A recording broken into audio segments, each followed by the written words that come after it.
annual DEFCON convention. This meeting was held in exciting Las Vegas, Nevada from July 9th through the 11th, 1999. This is videotape number 45. Follow up on Micropower Radio.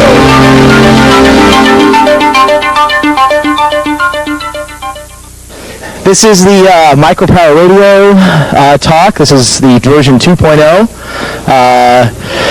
I'm going to kind of cover a little bit of some of the things I covered last year, plus some changes that have occurred legally.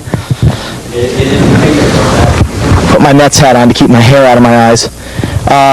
As well as try to go over some technical details that I kind of glossed over last year. First of all, introduce myself. I'm Professor Feedlebom. I am the individual that started the Desert Crossing radio broadcasts 5 years ago with the Southern California Car Caravan. I also operated my own micropower radio station in the Los Angeles area called the Voice of Mercury for a number of months or years. Probably closer to 8 years now. I have since moved. I'm no longer in Southern California, so I'm not necessarily involved with the caravan anymore. I'm in a new town, causing new problems on new frequencies. Basically, what I hope to cover is a little bit of some of the changes that have occurred in the last year regarding micropower radio. I'm going to talk a little bit more about antenna construction. I'm going to discuss a little bit about building a pirate station, kind of recover some of the stuff that I covered last year. First of all, some changes. First of all, right now, currently before the Federal Communications Commission is a proposal to provide for legal micropower radio. On January 28th, the FCC has proposed to license new 1,000-watt and 100-watt low-power FM stations and is also seeking comments to establish a third class for power levels from 1 to 10 watts.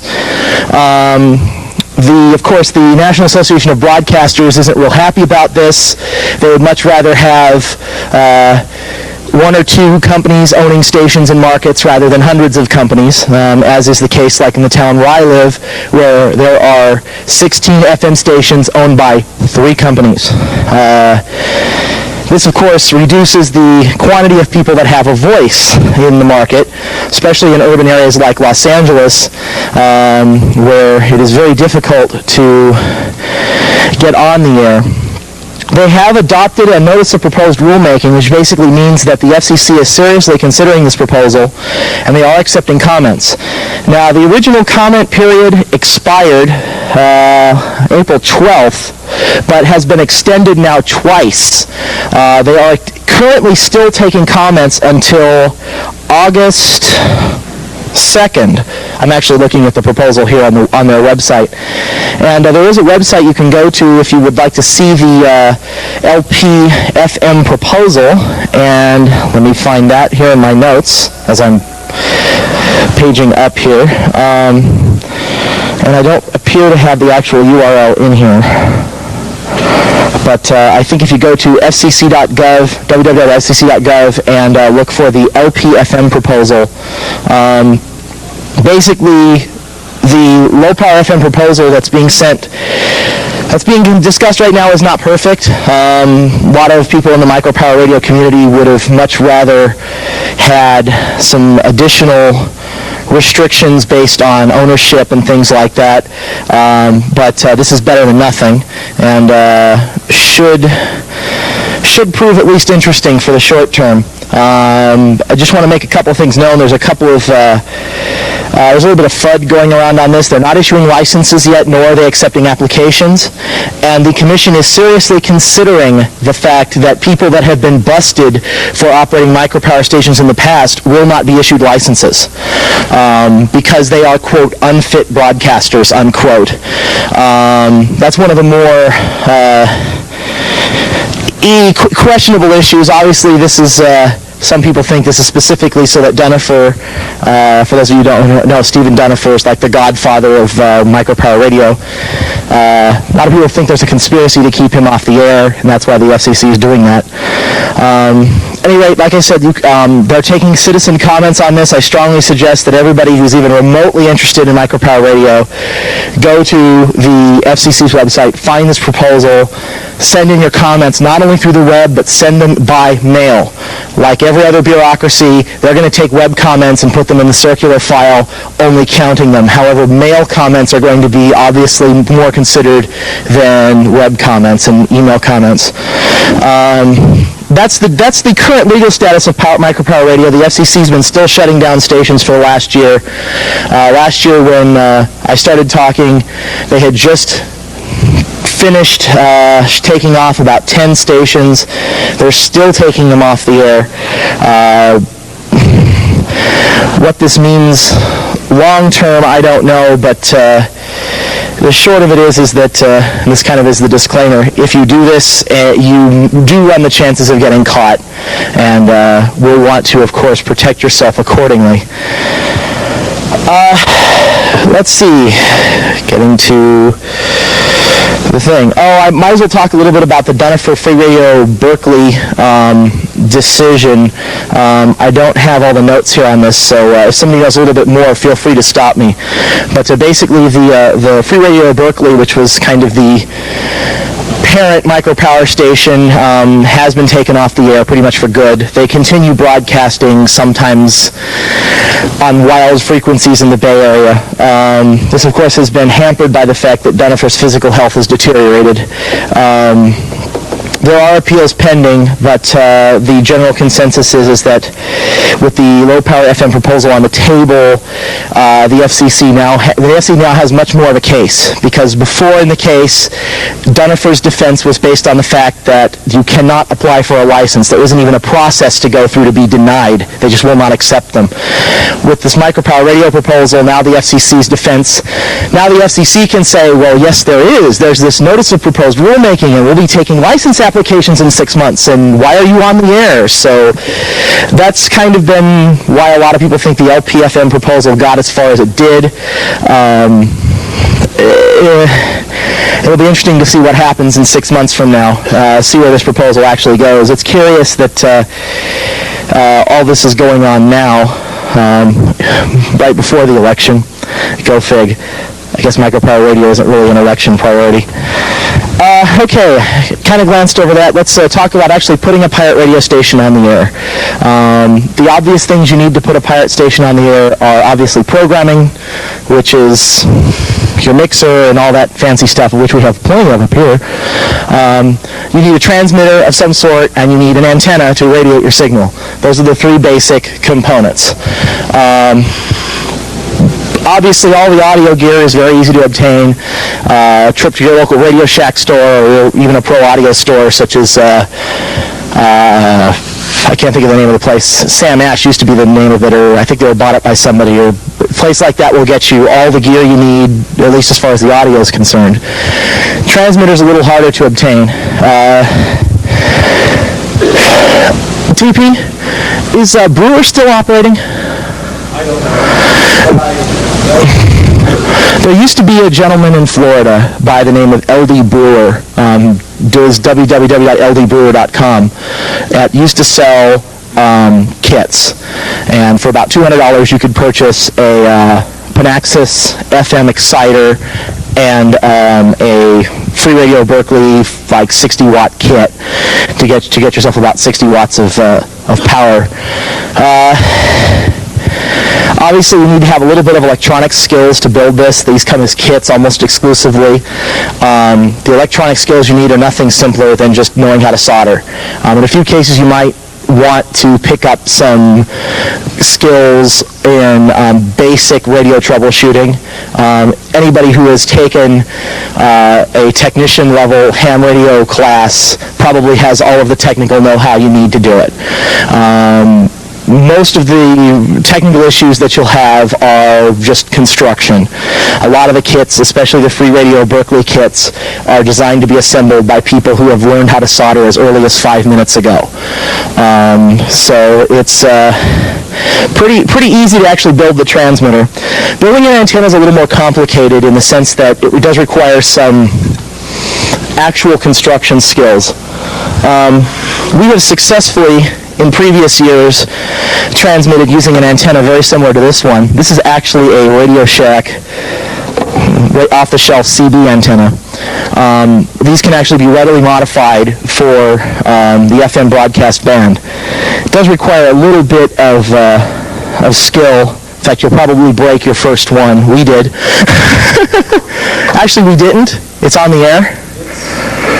Oh, it works.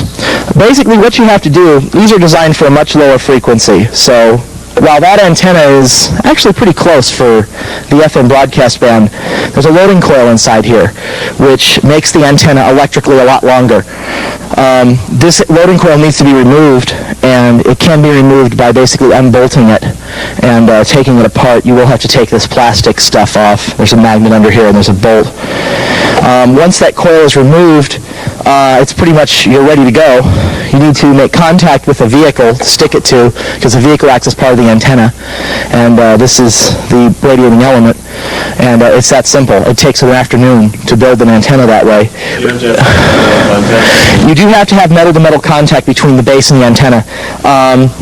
You can get away with having, like, it doesn't have to be direct metal contact. It can be inductive contact. In other words, if this is sitting on, see, this is plastic, so obviously there's a little bit of insulation here, but it does have to be pretty much directly on something metal with very little in between it. If you have a vinyl top, for example, that's too much. Besides, the magnet probably wouldn't hold. The rule of thumb on that is if the magnet holds, there'll be inductive contact. Since we're dealing with radio, we don't necessarily have to touch metal. We just have to get close enough so that there's not, you know, additional inductance going on between the two. When I built mine, I have an antenna very similar to this. I built mine out of a different model Radio Shack antenna, and when I did it, I found out that just taking a piece of copper foil and sticking it on here improved the antenna performance. Your mileage may vary because Radio Shack has changed these antennas twice in the last, like, 5 years. So, but the basic design of it's the same. This is pretty close. We had to trim it a little bit, didn't we? Like right around here, a little bit longer. Right about that, shorter, right there. That was for 104.7 megahertz. As you increase in frequency, the antenna is longer. Little bit quick notes about antenna design. You will want to probably, like I said, pick up a little bit of knowledge about how long this needs to be. There's a mathematical formula. And I can't for the life of me remember it because I'm way too drunk. Huh? It's a quarter wave formula, so it's the number 3. Well, yeah, but you have to know the wavelength. You have to know the exact wavelength. Oh, there's actually a rule of thumb specifically, and I think the number 300 is involved, isn't it? Huh? Plus your age, yes. You'll have to excuse me. I was out partying real hard last night, so I'm not the most coherent this morning. So that's why I'm depending on my laptop here with the notes. Can they make those hard to screw around with, or are they changing them because? No, they're changing them because Radio Shack over the last, this is just my own internal knowledge of Radio Shack's policies after working there for like 5 years. Radio Shack has changed vendors for their antennas a couple of times. They're now using an entirely different Japanese or Chinese factory than the one they were using 5 years ago. So the changes are they're purely cosmetic. And the inside, the antennas are identical electrically. They also wanted to make them look a little less cheesy. And they ended up making them looking a little more cheesy, but, you know, that's Radio Shack. Another antenna that a lot of people have had success with, but I've never used, Radio Shack sells a scanner antenna, which is a magnet mount antenna like this. In fact, they have a discontinued version you can get for like $2 or $3 now. That has like 2 little loading coils on it. It's designed to be a scanner receiving antenna and also a transmitting antenna for ham radio. I've heard those antennas work out of the box, but have a 25 watt power limitation. I've never tried them. TP, did you ever try one? I've never tried them. There's no reason why they shouldn't work. If they work on the 2-meter ham band, they can probably be tuned. Worst case scenario. Yeah, so that's the next thing is that there's a couple of different, these are great mobile installation. You stick it on the top of your roof, you drive to the top of a mountain, you talk for 15 minutes or 20 or an hour, and you leave.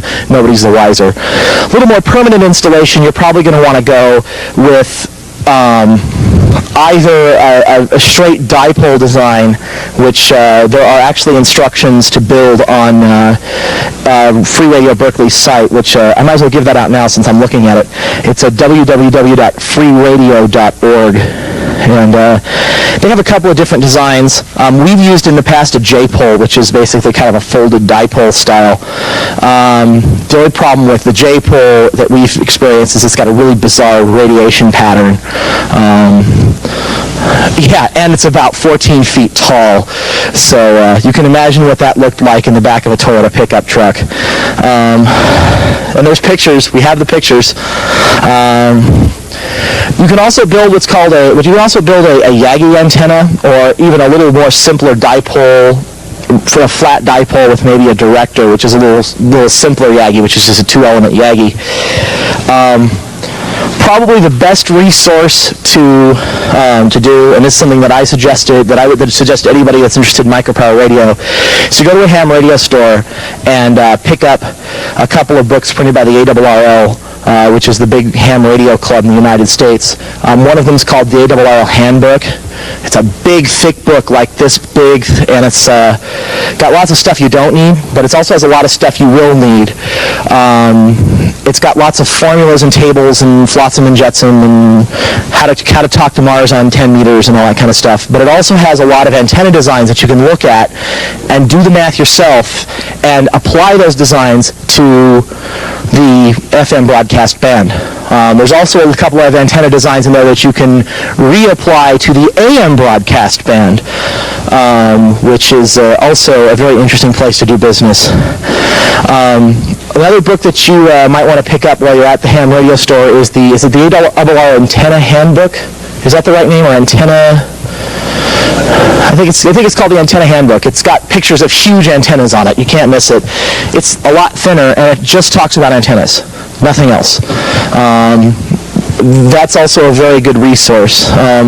There's also another book. While I'm talking about books, I'm kind of rambling, so anybody stop me if I'm not covering something you want to know about. There's also another book that is actually co-authored by Stephen Dunifer, and you can buy through the FRB, called Seizing the Airwaves. It's $13 plus $3 shipping, and I have the address if anybody's interested. Or you can go to their website, freeradio.org, and buy it. It's a little less technical than some of the ARRL books that I mentioned. It's a lot more introductory, so if a lot of what I'm talking about is kind of going over your head and you don't know what I'm talking about, it's probably a good place to start. Yeah, but as far as a Yagi goes, the only problem with a Yagi is a Yagi's going to be directional. So if you live like on a mountain and there's like a desert behind you and a 5 million person city on one side, that's probably a good choice because you're not going to be talking to nobody. But for most people, they're sitting in the middle of a neighborhood. They want to cover a pretty good circle around, in an equal proportion. A Yagi isn't always the best choice because people 5 blocks that way will hear it, but people 5 blocks that way won't. And it all depends on what your target is. That's probably a good, just general idea to try to figure out where the people you you think you're going to want to hear are, and then try to put yourself in the middle. It makes no sense to put a techno pirate radio station in the middle of a middle class, an upper middle class white suburban neighborhood. Similarly, I don't think I'd want to put a easy listening station in the middle of downtown Santa Ana or Los Angeles. It probably wouldn't get a lot of listeners. Let's see. Trying to see if there's anything else here. As far as transmitter designs, we've used in past years. We've used like I said, the Panaxis exciter plus the FRB amplifier. It's worked very well. The design is very simple. It's easy to build. It takes a couple of afternoons to put the whole thing together and get it tuned up. And let's see. I'm trying to think if I missed anything. I've done this so much now in the last 5 years. It's like...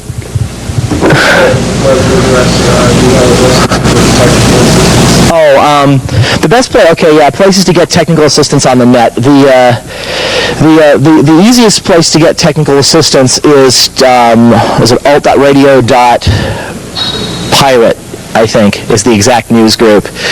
There's also a mailing list, which off the top of my head I can't remember, but if you email me, and I'll give out my email address at the end, I'll send you the email list. I think it's like microradio@tao.ca. It's in Canada somewhere, so it's got like a really weird thing. You can also get a little bit of technical information, although it will take 6 to 8 weeks, from Free Radio Berkeley, either through freeradio.org, or they have an email address on their website. You can also contact us directly. I'll give you my email address. It's Feedle, that's F as in Frank, E-E, D as in David, L-E, at radioinvasion.com. That's all one word run together. And did you want to give out your address? The other person that is, he's actually the one who's actually engineered everything. Is it T-Pagan or is it Technopagan? Technopagan at mailcity.com. And that's also a good place to go. I also have a page that I have on my laptop. I haven't uploaded it yet. I'll give you that web page. It's www.661.org/the # and /microradio. Or you can just, if you don't forget that far, if you just get to my website somewhere and navigate, it's probably going to end up being under Projects Micropower Radio. I have also a document that I wrote up for last year's convention, which I can put up there, which is a lot more specific about a lot of the things I just kind of glossed over. In fact, that's kind of what I'm reading right here. And also has a specific antenna design. It has in that document the J-pole design that we've used previously. That's about all I have to say. Unless anybody has any questions, I'll just start there. Yeah. How do people get caught? I mean, it's a good. Yeah, that's actually a very good thing to talk about, is getting caught. Usually the easiest way people get caught is their neighbors can't suddenly pick up channel 5 on their TV set, and they get like 10 complaints in a 5-block area, and it all seems to involve one channel that involves this really bizarre music that nobody's ever heard of before. Typically, who will catch you is not necessarily the FCC. Who will typically catch you is an SWL, a shortwave listener, or a ham radio operator, who happens to be a friend or a relative of Joe Bob down the street that can't pick up channel 5. The easiest way to avoid getting caught is to not create interference. This is a big issue for a number of reasons. One of them being that the FCC's big complaint about micropower stations is that they cause all this awful, horrible interference to, they tell these doomsday scenarios of airplanes falling out of the sky and police not being able to pull up criminal records on people and things like that. On freeradio.org, there's a couple of designs for interference filters that you can build to put on your transmitter so that your transmitter doesn't create spurious emissions and things like that. It's strongly suggested that you use it. I personally, and a lot of other people in the micropower radio movement, would rather you have a weaker signal that doesn't interfere than a powerful one that keeps some plane from landing at John Wayne Airport, because that'll get you taken down faster than anything. But typically, everybody's scenario of the magic station wagon driving through downtown LA looking for the pirate radio station isn't typically how it works. Typically how it works is a ham radio operator will write up a complaint letter to the FCC stating power levels that he's observed on frequencies that he doesn't believe to be licensed. He'll either send it into the FCC office in Gettysburg, or he'll just call his local FCC office and fax it over or deliver it to them some other way. And if the ham's done his homework, all the FCC will do is just generate a carbon form letter that they generate to everybody, mail it to the person, the cease and desist order. If they're in a particularly aggressive mode, they might send a couple of agents by to knock on the door and say, knock it off. The FCC doesn't carry firearms, so they tend to be very cooperative the first time around. They tend to only come in with firearms and lots of jackbooted thugs if they've asked you to knock it off and you don't. My advice would be is if you get two people on the door in a suit and they claim they're from the FCC and they tell you to turn your station off, you might want to turn your station off. That was our experience with Free Radio Bakersfield, which is where I am now. We basically had the FCC come and just tell us to knock it off, and we did, and that was all we ever heard of it. You mean like using like repeater communication, like using actually amateur communication? What a lot of stations have done is they've invested in other free radio services like FRS or Citizens Band, and I've used that. Broadcasting from a remote location is always an option, but the thing is that if you throw your transmitter up in the mountains and you're sitting down here at your house and you're beaming to it, the FCC finds it, they now can just go, oh, it's on this frequency, and then find you on that frequency. I don't know of anybody that's had a lot of luck doing it successfully, because there's all kinds of variables. By all means, if you want to try something like that, go right ahead and report the results, and maybe you can talk about it next year and I won't have to come up here and make an idiot of myself. What are the potential consequences? The primary consequence of getting caught is that they'll come take your stuff away. There's also a fine involved, typically a number with 3 or 4 zeros after it per day. They tend to not use that because, as for micropower stations, because they've had in previous years some political nightmares with doing that for, there was an incident involving a couple of high school kids at a high school back east that got the whole community in an uproar. They will do that if they feel that there's an egregious violation going on, like if the content is particularly obscene or is been ongoing for quite a long time, or they feel there's other issues involved, like for instance you are indeed interfering with legitimate communication, especially public safety. They get really upset with public safety in aircraft.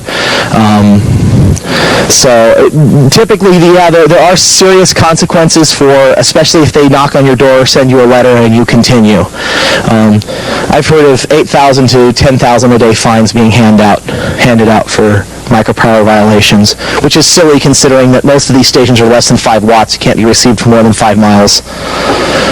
But that's the political scene. Anything else? Yeah. Have you ever gotten something for obscenity in safe harbor hours? Yes. They specifically a station in Miami that was taken off the air in the last round of busts back in summer last year. The station was particularly targeted specifically for obscenity. And in fact, how they ended up taking the guy down was not the FCC, it was the local sheriff's department enforcing obscenity law. So, yeah, this is in Dade County. Weird things happen in Dade County, what can I say? Yeah. What do you think about the Ramsey product? Okay, yeah, there are. Yeah, there's a series of kits, the FM10, FM25, and FM100 kits from a company by the name of Ramsey Electronics out of Victor, New York, I believe, or Ramsey, New York. They're in New York State. The FM10 is a great transmitter to play with and to give to your little son and say, here, play on the FM dial, but it's not a very good broadcast transmitter.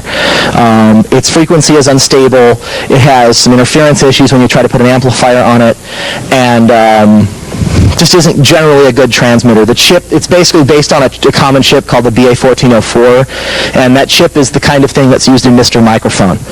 So it's a great design for what it is, but it's not anything more than what it is. The other two transmitters that Ramsey makes, the FM25 and the FM100, are a different story. The FM25 is a stable transmitter. It's not a bad transmitter. I would prefer, personally, I got one and I didn't think it was as good as the Panaxis transmitter. It's about the same power level. They are very easy to build. They do provide some support if you're having trouble constructing it. If you're a novice in constructing kits and have never done it before, that's a good place to go. They also sell the FM25 as an assembled kit, so you don't have to assemble it yourself. It's more expensive that way. I think they want about $210 or $220 assembled. The third transmitter that Ramsey makes is the FM100, which they legally cannot sell in the United States. However, if you've got a friend in Mexico or are really good at cheesing them up, you can get them to send you that transmitter. That transmitter is actually a professional exciter. It is designed to be used as a low-cost exciter for a commercial transmitter. As such, it is extremely stable, it is extremely reliable, and has very good audio quality. It does have the problem of not being legally available in the United States. If you can finagle that, it's a good transmitter. Require a letter saying that you can export it. I've had issues there. I did get them to send it to a mail drop. There have been times. Ramsey constantly gets FCC people looking over their shoulder all the time. So if you just happen to call on the day that the local field inspector is out there just having coffee with the owner, you might not be so lucky. What he was saying, for those of you who didn't hear in the back, that a lot of times they will ship it if you just send them a letter stating that you are going to export it. When I tried that, they required an exporter's license, which I was able to produce because I was actually exporting it, ironically enough, for a friend who lives in Japan. But go fig. Legal to own, just not taken. Well, legal to own is always kind of an iffy issue when you're talking about communications gear in the United States. It's kind of like owning a red box. Depending on who you talk to and what phase of the moon it is, it's legal to have it or it's not legal to have it because it's an access device. Transmitters are kind of the same way. Technically, yes, it is legal to own a transmitter, but you're always going to get the question asked of you, well, why do you have it if you're not using it? It is perfectly legal to put as much power as you want into a non-radiating dummy load and talk away to your heart's content. Because of that, technically owning a transmitter is not illegal. However, if your local field inspector just happens to be driving by and having coffee and he hears a radiation and he goes and stops by your house and you have an FM100 with a 1,000 watt push-pull transmitter there and no dummy load, that's not going to look real good. Yeah.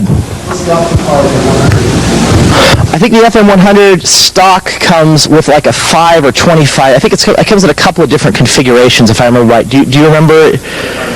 Yeah, I remember there being a 5 and a 25 watt configuration for the FM100, which is more than enough power to drive a tetrode-based commercial broadcast transmitter. Most exciters are in that power range, so that's what it's designed for. It's also not type accepted in the United States for purposes of a broadcast exciter. You talk about FCC laws regarding the FM low power FM. Are they talking about low power AM yet? Okay, technically there is a loophole in the AM law that does allow a certain amount of low power broadcasting.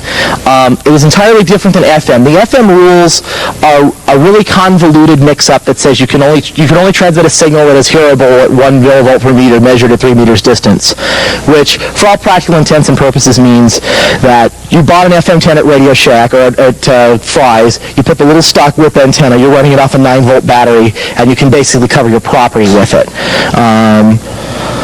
In AM, the rules are a little bit different, and I'm not the one to ask about this, but there are circumstances where AM micropower broadcasting is not only legal, it is technically encouraged by the FCC. An excellent example of this is in many parts of big cities, like in LA, for example, there are billboards that say tune to 1620 AM, and you tune and you get some obscene, or not obscene, but some ridiculous commercializing content for, this is my auto parts store, come and stop by, that kind of thing. Also, there's a lot of places where real estate agents are using them to sell houses. For all the information on this house, listen to 1620 AM. Most of those, I think the power level that they're allowed is something like 100 milliwatts ERP, which is not a lot of power.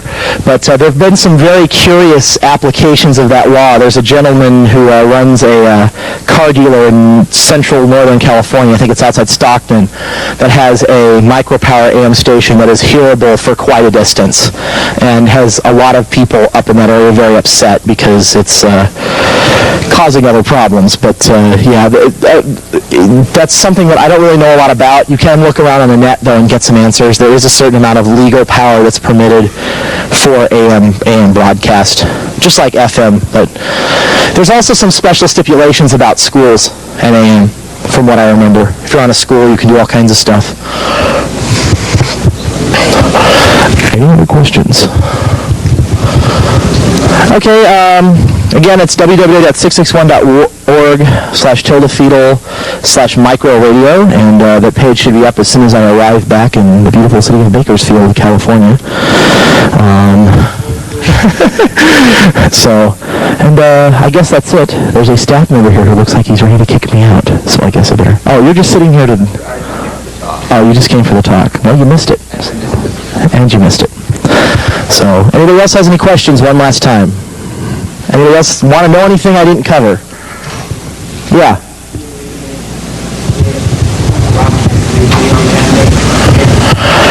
Well, you can broadcast legally on the FM band if you follow the millivolt per meter rule, which is effectively no power, or have $500,000 you can post as a bond to the Federal Communications Commission to apply for a Class C commercial broadcast license. That's the minimum investment. That's like how much you have to spend to talk to the FCC, basically. And you have to use that money to have engineering surveys done and this and that and everything else for purposes of setting up a broadcast station. Like I said in the beginning of the talk, I talked about there is an attempt to try to get a proposal through the commission right now called the LPFM docket, which is currently a notice of proposed rulemaking, which is kind of like the FCC version of a bill in Congress, if you will, that will permit micropower broadcasting under 1,000 watts. And that's wandering its way through the FCC. If you want to comment on it, which I suggest you do, you go to the FCC's website, look for it, and you have to get your comments in before August 2nd.